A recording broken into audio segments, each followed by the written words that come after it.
She chose the man her parents trusted more than me. I nodded and stepped aside. Time passed. Things changed. Now the problem isn't who she's with. It's what she saw me become after she stopped watching. I'm 31 now, but this story starts when I was 27. I'd been dating this woman for 3 years. Met her in graduate school, both of us studying late in the library, bonding over terrible cafeteria coffee, and shared frustration with our thesis advisors. She was brilliant, funny, had this way of making even mundane things feel significant. I thought we were building something real. Her parents never liked me. I came from a working-class background, put myself through school with loans and night shifts. Her family was old money, not billionaires, but comfortable enough that struggle was a concept they understood intellectually, not practically. They were polite to my face, cold when I wasn't around. I could feel their judgment every time I walked into their house. The breaking point came during a family dinner in March, 4 years ago. We'd been talking about getting engaged, looking at rings, planning a future. Her father asked to speak with me privately after dinner. We went to his study, all dark wood and leather, the kind of room designed to intimidate. "I want to be direct," he said, not offering me a seat. "You're a decent young man, but you're not what we envisioned for our daughter. You have debt, limited prospects, and frankly, we're not confident you can provide the stability she deserves." I stood there, hands in my pockets, trying to keep my expression neutral. "I love your daughter. I'm working hard to build a career. We know someone more suitable. A family friend's son, works in finance, well established. They've known each other since childhood. We believe he would be a better match. Does she know you're having this conversation with me?" "She will. We wanted to speak with you first, out of respect."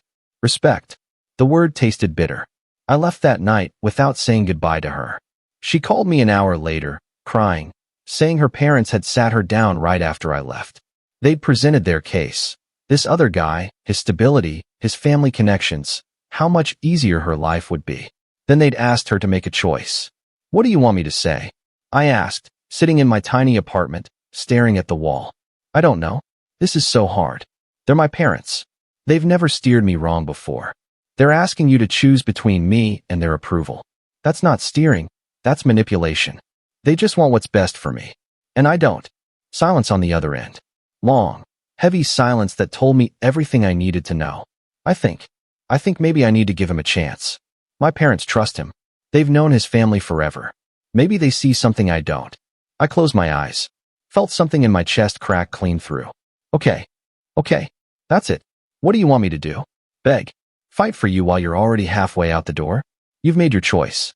I'm just acknowledging it. I'm so sorry. I do love you. Don't. Please don't say that. If you loved me enough, this wouldn't be a conversation we're having. I hung up, blocked her number, deleted our photos, spent 3 days in a fog of anger and hurt before I decided to channel it into something productive. I'd been working on a software project on the side, a platform for freelancers to connect with clients more efficiently. Had maybe 200 users, barely making enough to cover server costs. After the breakup, I poured everything into it. Worked 16-hour days, lived on ramen and spite, turned down social invitations because I was too busy coding. 6 months later, my user base hit 10,000. A year after that, a tech company offered to acquire the platform.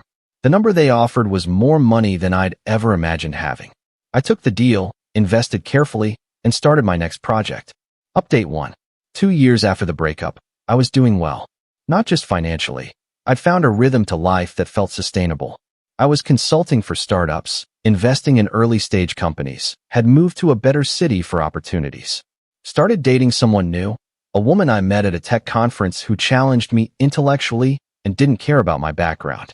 Then I got a message request on social media. From her. My ex. I stared at the notification for a full minute before opening it. "Hey, I know it's been a long time. I heard about your success. Really happy for you. Would love to catch up if you're ever in town." I didn't respond. Deleted the message. But it lodged in my brain, this little splinter of curiosity. What did she want? Why now? 3 weeks later, I was back in my hometown for a friend's wedding. I'd planned the trip carefully to avoid running into anyone from my old life. But the universe has a sense of humor. She was at the wedding. A +1 for a mutual friend. She looked the same but different. Older, obviously, but something else too. Tired, maybe. Less of that spark she used to have.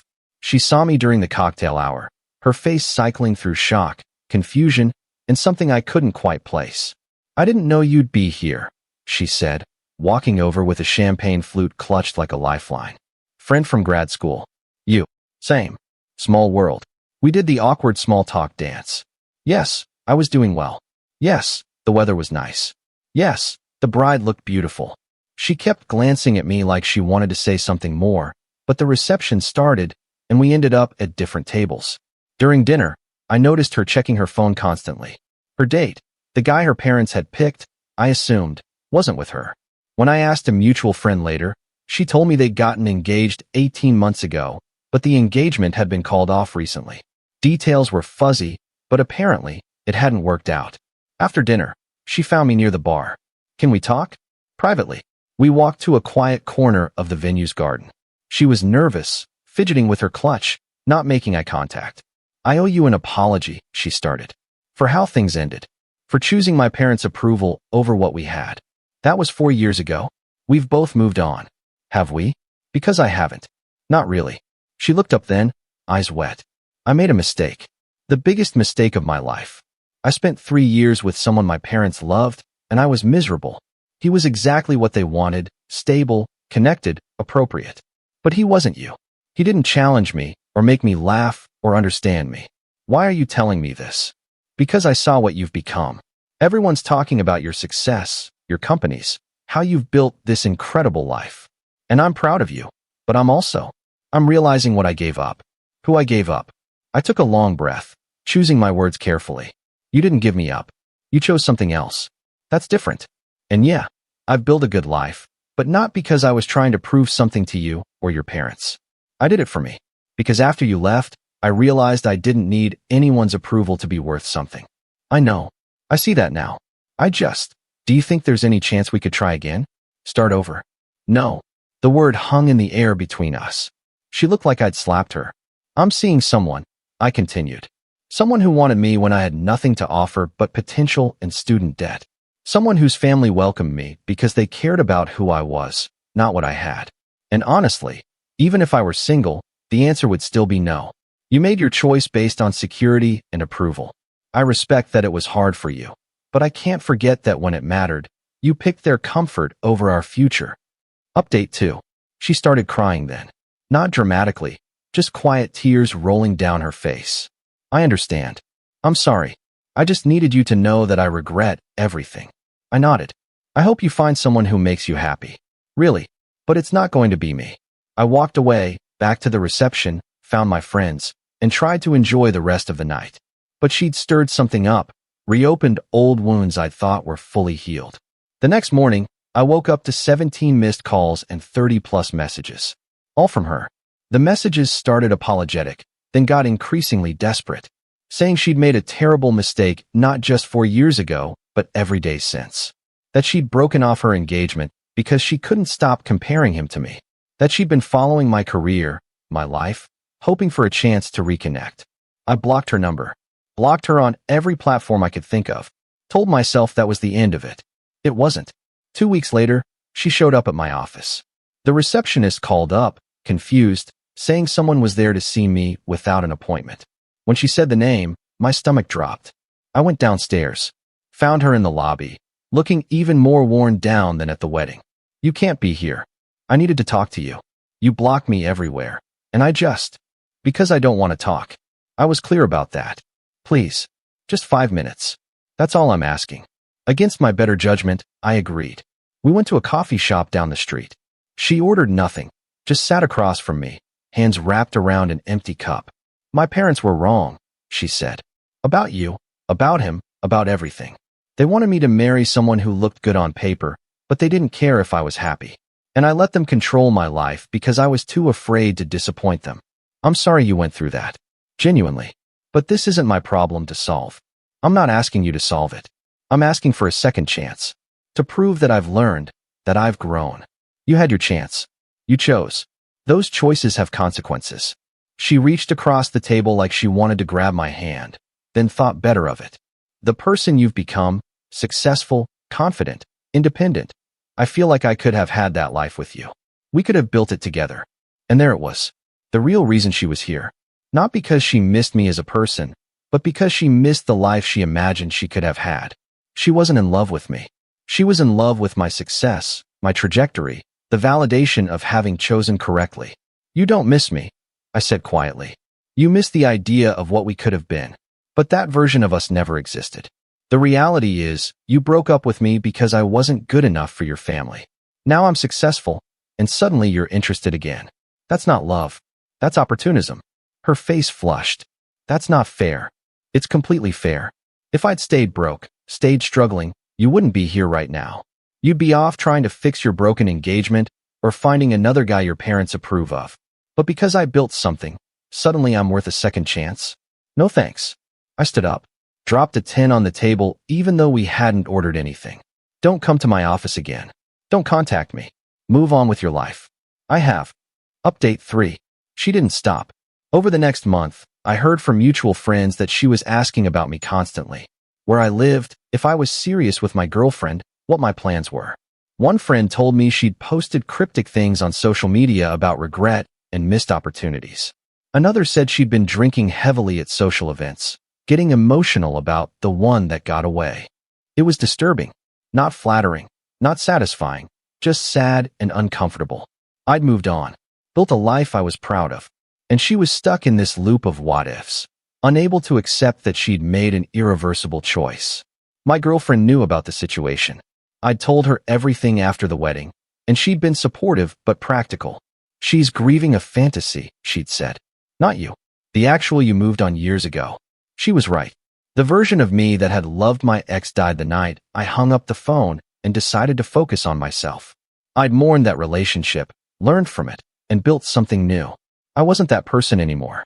3 months after the office incident, I heard through the grapevine that my ex had moved across the country. Fresh start, apparently. Cut contact with most mutual friends.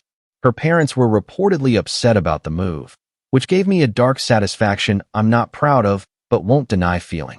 My girlfriend and I got engaged around the same time. Simple proposal, no drama. Just two people who'd chosen each other without conditions or family pressure.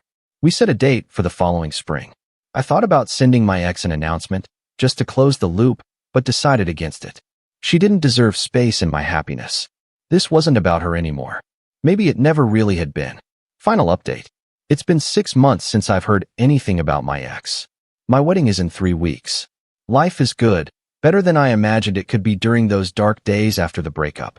My wife-to-be and I are building something real, based on mutual respect and genuine partnership.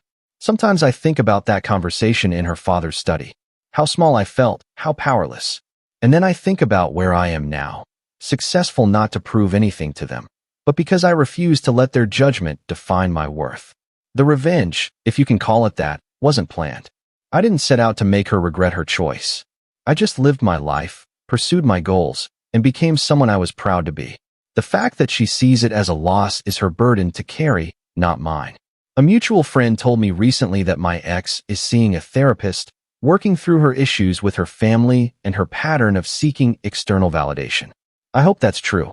I hope she finds peace and learns to make choices based on what she actually wants, not what others expect. But mostly, I don't think about her at all anymore. She's a chapter in my story, not the whole book. And the chapters I'm writing now? They're exactly what I want them to be. Edit. To everyone asking if I feel guilty about not giving her another chance. No. Compassion doesn't mean accepting someone back into your life who hurt you. I can wish her well and still protect my peace. Edit 2. For those saying I should have fought harder for her initially, why? She chose her parents' approval over our relationship. That told me everything I needed to know about her priorities. Fighting for someone who doesn't fight for you isn't romantic. It's exhausting.